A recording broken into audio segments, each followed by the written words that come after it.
بسم الله الرحمن الرحيم صلى الله على سيدنا محمد وعلى آله وصحبه وسلم. السلام عليكم ورحمة الله وبركاته. waxaan jecelahay halka kan in arrimo yaroo wacyigelin oo marmar wixii maskaxdayda ku soo dhacaan aan jecelahay in dadweynaha la wadaago.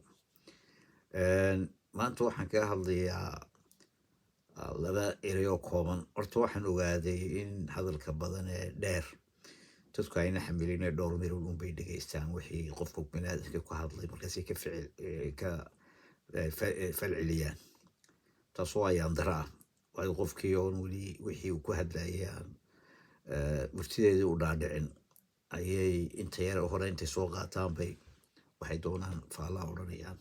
marka waa hadalka kooban baan odhan doonaa. waxa weeye dowlad wanaagga gebigeedu waa maxay? waa dowladda cidda markaa joogta xilka markaa haysa ay tahay isu gartaa inay yihiin shaqaale u shaqeeya dadweynaha laftooduna ay ogaadaan inay yihiin dadkani shaqaalahoodii. markay labadaasi isla fahmaan waxay noqonaysaa markaa cilaaqaadka ka dhexeeya shaqaale iyo loo shaqeeyo.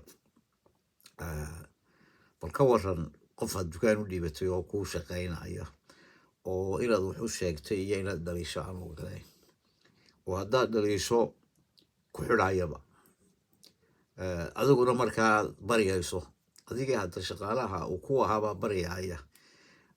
halkii aad adigu noqon lahayd ninka laga boqo ayaa tahay qofka baqaya. sababtu waa maxay?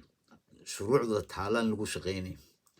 shuruucda taale idin dhaxaysaa waxay sheegaysaa ninkan inuu shaqaale yahay, shaqo lagu qoray, shaqadaa lagu qorayna ay leedahay xuduuddaa markuu ku gudbayna sharciyadii qabanaysay way yaalaan, ciddii qabadsiin lahaydna way joogtaa, haddana ma shaqaynayso.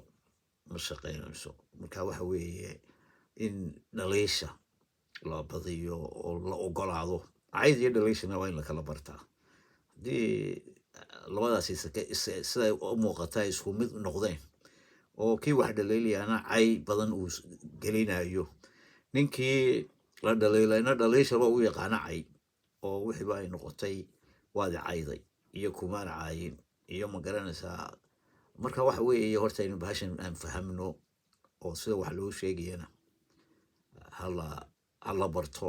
oo dhaliishu waxay tahay qof shaqadiisii aad u dhiibatay kasoo bixi waaye sidii sharciga aad ugu dhiibatay tiri ugu shaqee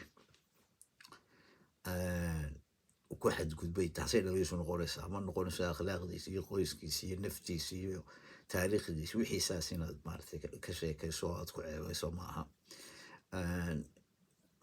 waxa kale iyana meesha ka baxsan miidiyaha waxa weeye saxaafadda iyo social media way marka qayb weyn ka qaataan. waxaa garanaysaa warbaahinta adduunka ayaa waxaad moodaa in gebigoodiiba ay noqotay qabiil iyo reer iscaay iyo shakhsi caay iyo istaafa cindhala. waxay isu sheegayaaba ma jiraan. ayaan daradayna haysta saxaafaddana waan arko. waxa weeye adduunyada haddaad eegto saxafiyiinta tifiyada daawada 60 jiro 70 jiro 80 jiro ayaa saxaafadda ku jira oo rog caddaaya oo sida wax loo weydiinayo sida wax loo baariyo khibraddeeda leh. innaga waxaad moodaa in ay ceebba tahay ninku hadduu 50 jir gaadho inuu saxaafadda ugu sii jiro.